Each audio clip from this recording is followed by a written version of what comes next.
atelier de graphisme, le soleil. On continue avec nos soleils. La première étape, c'est de coller des gommettes ou bien de faire des empreintes de bouchons, de préférence des bouchons de liège parce qu'ils seront plus petits, qu'on dépose sur cette feuille et qu'on espace. Pour être sûr que ces empreintes ou ces gommettes soient bien espacées, l'adulte peut faire un petit point pour préciser l'emplacement où la gommette doit être collée, où l'empreinte doit être faite.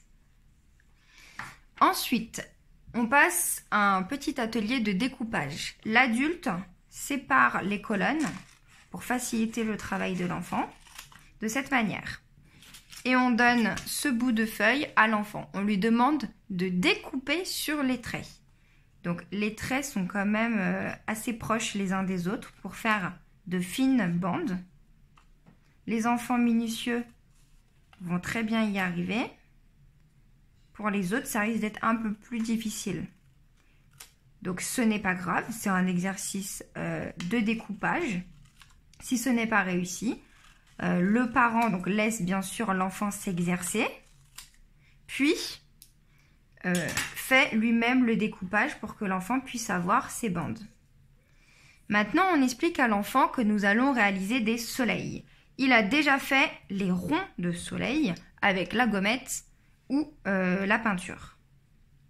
On lui explique que ces bandes qui ont été découpées vont représenter les rayons de soleil qu'il y a tout autour du rond de soleil. Alors, on le laisse les placer. Une fois que ça a été correctement placé, on peut lui donner de la colle pour lui permettre de coller les rayons. On fait ça pour tous les soleils. Une fois que ça a été fait et que c'est bien collé, l'enfant peut, avec un feutre, donc déjà repasser sur son rond pour faire son cercle et faire les traits tout autour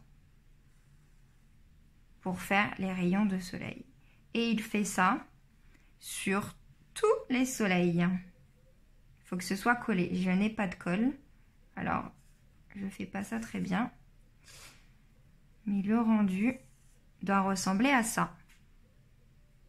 S'il a envie de tourner plusieurs fois dans le rond, qu'il le fasse. Surtout, ce n'est pas un problème, bien au contraire. Comme ça, ça travaille le geste circulaire.